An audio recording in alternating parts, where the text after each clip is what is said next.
নমস্কাৰ আপোনালোক সকলোকে পুনৰবাৰ স্বাগতম জনাইছোঁ মই মজিদ বন্ধুসকল পলকতে চামক আজি 9টা গুৰুত্বপূৰ্ণ খবৰ। প্ৰথমটো খবৰ, কেন্দ্ৰীয় চৰকাৰৰ বৃহৎ ঘোষণা, দেশত নতুনকৈ স্থাপন কৰা হ'ব 112খন মেডিকেল কলেজ। আজিৰ দিনটোত এই ডাঙৰ ঘোষণা কৰিছে কেন্দ্ৰীয় চৰকাৰে।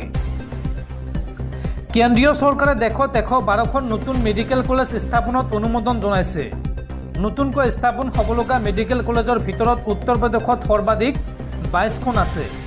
আনহাতে দেশৰ ৰাজধানী মহানগৰ দিল্লীত স্থাপন হ'ব এখন মেডিকেল কলেজ। দিল্লীৰ নজফনগৰত স্থাপন হ'ব নতুন মেডিকেল কলেজখন। আৰু অসমৰ তিনিচুকীয়া জিলাত 2024-25 বৰ্ষত মেডিকেল কলেজৰ নামভৰ্তিৰ বাবে যাৱতীয় প্ৰস্তুতি চলোৱা হৈছে। অসমত মুঠ 24খন মেডিকেল কলেজ গঢ়াৰ লক্ষ্য থকা বুলি চৰকাৰীভাৱে ইতিমধ্যে ঘোষণা কৰা হৈছে। আৰু এই লক্ষ্যৰ অংশ হিচাপে তিনিচুকীয়াত 13 সংখ্যক মেডিকেল কলেজখনৰ কাম কাজ পূৰ্ণোদ্যমে চলাই থকা হৈছে। উল্লেখযোগ্য যে দেশত নতুনকৈ 112খন মেডিকেল কলেজ স্থাপন সন্দৰ্ভত সাংসদ ভুৱনেশ্বৰ কলিতাৰ অধ্যক্ষতাত অনুষ্ঠিত সংসদীয় কমিটিয়ে অলপতে অনুমোদন জনায়। নেশ্যনেল মেডিকেল কমিশ্যন চমুকৈ NMCয়েও শেহতীয়াকৈ 112খন নতুন মেডিকেল কলেজ দেশৰ ভিন্ন প্ৰান্তত গঢ়ি তোলাত সন্মতি জনাইছে। নতুনকৈ অনুমোদন জনোৱা 112খন মেডিকেল কলেজক সামৰি দেশত মেডিকেল কলেজৰ সংখ্যা 800ৰো অধিক হ'ব। 2013-14 বৰ্ষৰ পৰা দেশত মেডিকেল কলেজৰ সংখ্যা প্ৰায় দুগুণলৈ বৃদ্ধি পাইছে। আৰু সেই অনুসৰি MBBSৰ আসনৰ সংখ্যাও 2013-14 বৰ্ষৰ 51,348খনৰ পৰা 2023-24 বৰ্ষলৈ 1,08,990খনলৈ বৃদ্ধি পাইছে। শতাংশৰ নিৰিখত এয়া প্ৰায় 110%। সংসদীয় কমিটিয়ে ব্যক্তিগত খণ্ডৰ মেডিকেল কলেজৰ লেব আদি নিৰ্মাণত ৰাজসাহায্য দিয়াটো সয়ভৰ দিছে।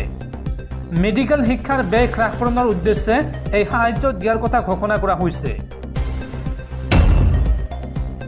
পৰৱৰ্তী খবৰ, নিৰ্বাচনৰ পূৰ্বে কংগ্ৰেছত পুনৰ মক্ষম আঘাত।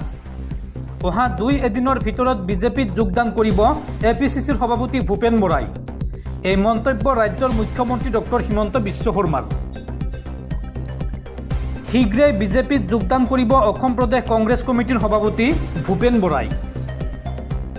ভূপেন বৰা বিজেপিত যোগদান কৰাৰ দৃশ্য অহা 2 এদিনৰ ভিতৰত দেখিব অসমৰ ৰাইজে। ভূপেন বৰা বিজেপিত যোগদান কৰাটো 100% নিশ্চিত। এই মন্তব্য ৰাজ্যৰ মুখ্যমন্ত্ৰী ডক্টৰ হিমন্ত বিশ্ব শৰ্মাৰ। পৰৱৰ্তী খবৰ, এইবাৰ বিপদত পৰিছে বিধায়ক কৰিমউদ্দিন বৰভূঞা। বিধায়ক কৰিমউদ্দিন বৰভূঞালৈ দেশৰ উচ্চতম ন্যায়ালয়ৰ চমন। বিধায়কগৰাকীৰ বিৰুদ্ধে কঠোৰ হৈ পৰিছে দেশৰ উচ্চতম ন্যায়ালয়। পুনৰ সংকট ঘনীভূত হৈছে বিধায়ক কৰিমউদ্দিন বৰভূঞাৰ। বিধায়কগৰাকীৰ বিৰুদ্ধে উচ্চতম ন্যায়ালয়ে গ্ৰহণ কৰিছে কঠোৰ স্থিতি। এইবাৰ ন্যায়ালয়ত সশৰীৰে হাজিৰ হোৱাৰ নিৰ্দেশ দিয়া হৈছে বিধায়কগৰাকীক। উচ্চতম ন্যায়ালয়ৰ নিৰ্দেশ অৱমাননাৰ বিৰুদ্ধে এই নিৰ্দেশ দিয়া হৈছে বিধায়কগৰাকীক। উল্লেখযোগ্য যে ন্যায়ালয়ৰ নিৰ্দেশৰ বিৰুদ্ধে মন্তব্য কৰিছিল বিধায়ক কৰিমউদ্দিন বৰভূঞাই। শিক্ষাগত অৰ্হতাৰ গোচৰ সন্দৰ্ভত মন্তব্য কৰিছিল বৰভূঞাই। এই সন্দৰ্ভত নিৰ্দেশ নোলাওঁতেই গোচৰৰ পৰা মুক্ত বুলি মন্তব্য কৰিছিল বিধায়ক কৰিমউদ্দিন বৰভূঞাই। আৰু সামাজিক মাধ্যমত বৰভূঞাই কৰিছিল প্ৰচাৰ। লগতে সংবাদ মাধ্যমৰ আগতো ভুৱা প্ৰচাৰ চলাইছিল বিধায়ক কৰিমউদ্দিন বৰভূঞাই। আৰু তাৰ পিছত এতিয়া কঠোৰ হৈ পৰিছে দেশৰ উচ্চতম ন্যায়ালয়। বন্ধুসকল, তাৰপিছত 4 নম্বৰ খবৰটো জনোৱাৰ আগতে আপোনালৈ এটা সৰু ৰিকুৱেষ্ট, যদি তেওঁলোকে এইটো ভিডিঅ'ত লাইক কৰা নাই তেন্তে প্লিজ এটা লাইক কৰি দিয়ক। আৰু এনেকুৱা ধৰণৰ নতুন নতুন ভিডিঅ' পাবলৈ চেনেলটো ছাবস্ক্ৰাইব কৰি কাষত থকা বেল আইকনটো প্ৰেছ কৰি ৰাখক।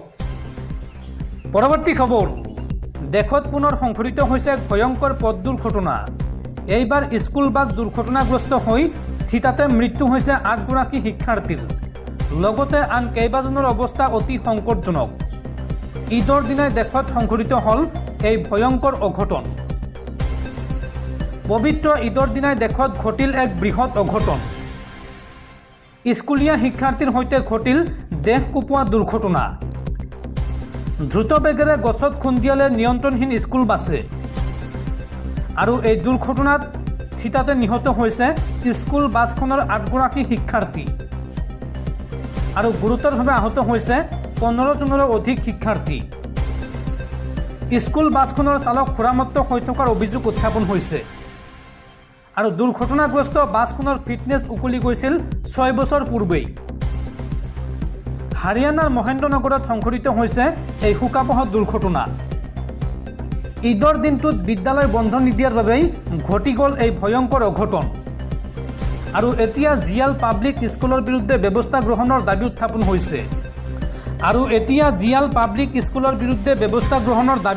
হৈছে।